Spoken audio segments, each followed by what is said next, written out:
This is the news for March 14th of 2022, and boy, do we have a lot on tap. I have to tell you, it's really tough to kind of sift through these things, but before we do, I have to do a little bit of shameless self-promotion because someone left a review of my podcast, a good resource for those new to self-publishing, 5 stars. Binged 5 short episodes in one day, and I have so many ideas I'm ready to implement. PT O'Connor over on Apple Podcasts. Thank you so much, PT O'Connor. I appreciate that, folks. Remember, I'm available across all podcasting platforms. It'd be fantastic if you went ahead and dropped a review on your preferred podcasting platform, Apple, Google, whatever you'd like. It'd be so awesome of you to do that. Moving further forward, IngramSpark. All right, you're going to have to take notes here on this one. A lot of people are always wondering, okay, how do I upload to IngramSpark without having to pay that $49 upload fee? Good news. It must be something that they're really trying to get more people to publish to their platform, but now all account holders can have up to 5 free title uploads. That's print books, ebooks, or both. I recommend both if you can. Usually print books is where I lean into. But the promo code is, ready for this? All caps, free 522. That's free, FREE, FIVE 22, as in the numbers there. So use free 522 when you're doing an upload, and it should be able to waive that. All caps, no spaces. You got to do that at the time of the upload. Typically, it's one of the last steps when you're doing upload to IngramSpark. So a lot of people are always wondering like, hey, where's some codes, blah, blah, blah.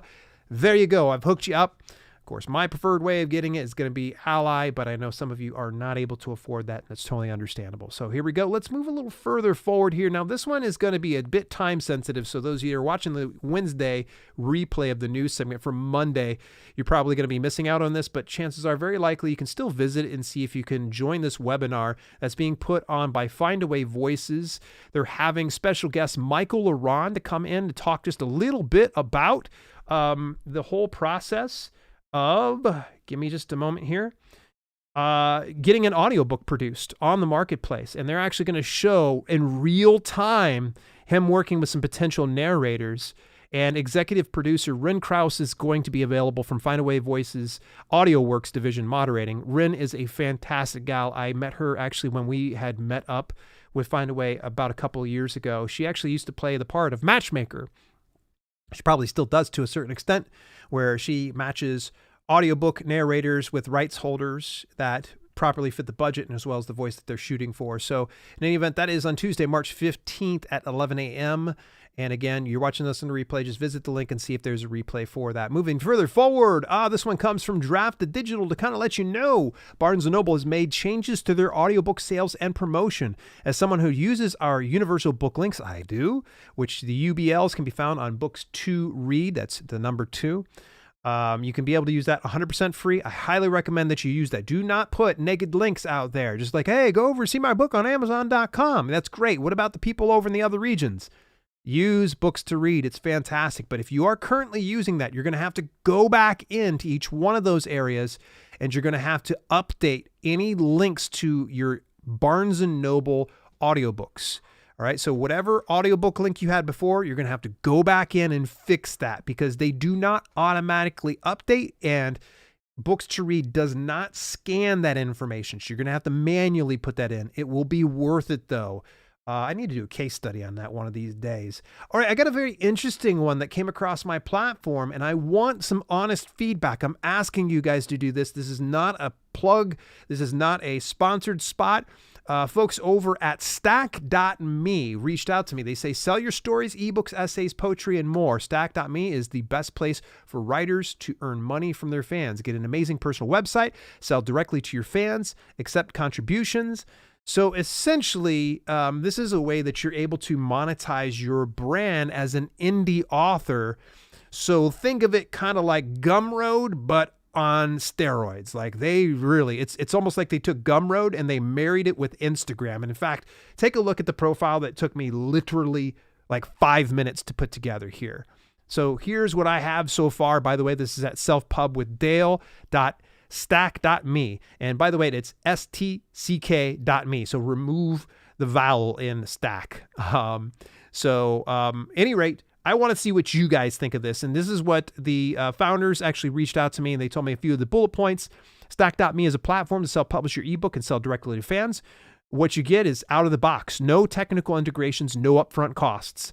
You get an amazing personal website with a short web address. As you kind of heard, it's selfpub.stack.me. You could probably put in any other name that you want to for your profile. You can write or upload your work in any format. You keep 90% of the price you charge and 100% of contributions. So you will notice there's actually some contributions areas like the support area.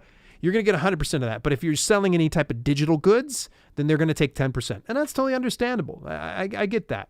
And they have already 10,000 plus writers using it today. So you want to take a look at that, go over to stack.me. And I want to hear your honest opinion on this here, folks. Don't hold back. If this is something that you want more details on and me to cover sometime in the near future, then I will do that. It's in your hands at this point. Big shout out to the folks over at stack.me for hooking me up with the information that I needed. All right, moving further forward, StoryOrigin just sent out an update this past week. And by the way, if you're not using StoryOrigin yet and you want to market and promote your book, one of the best platforms to do so on. Any rate, they are saying that now there is faster swap vetting. So if you're doing newsletter swaps, they've really tried to, shorten that whole thing. So you can vet other authors faster now before requesting a swap with them. Instead of having to open their posted mailing list info page and go to the past campaigns tab, you can now just click the check past stats button at the top of the form before requesting a swap.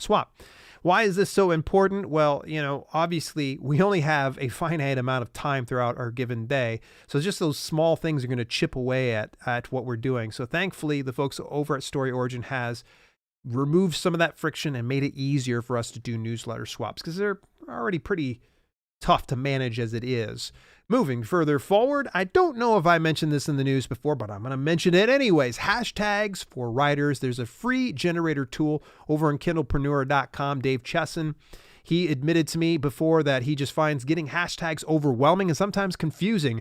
Well, what they did was based on Instagram, Twitter, or Pinterest or TikTok. You could grab any of the specific hashtags that are relevant to what you're posting. So for instance, when I get ready to share something about self-publishing, I'll go ahead and I'll hit share about writing process. I'm going to go over on Twitter and we're going to generate suggestions.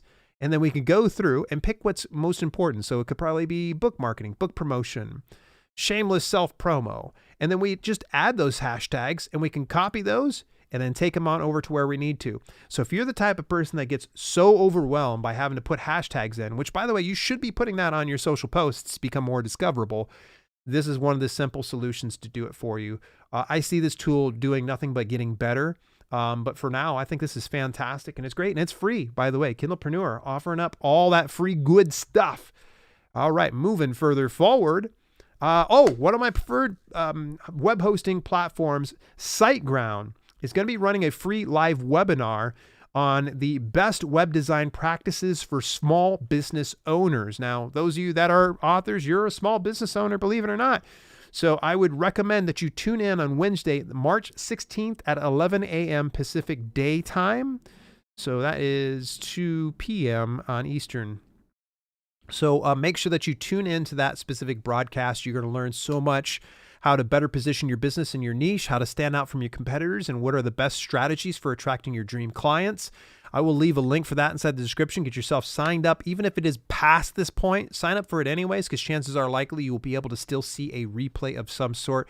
Siteground, I am a huge fanboy of, all right? Big fan. In fact, I am an affiliate for them. So the link that you'll end up using, you're going to use that. If you happen to purchase something there, then I will get a percentage of the sales. It does not affect your pricing and what you're going to go ahead and pay. And to be honest with you, I love Siteground a lot. Is it a higher premium? Absolutely. But I will tell you, I've used many web hosting services before, and they are by far the best that I've had so far to date. Moving further forward here, we're going to go on over here to Lulu and talking about understanding when and why your book needs an ISBN. I love the graphic on this. It's amazing. They break down what an international standard book number is, how it functions when you need it and when you don't necessarily need it. I really don't want to just regurgitate what they've said because it would probably just be redundant. It looks like Chelsea actually wrote this. Chelsea Bennett, she was a guest here on the channel not too long ago.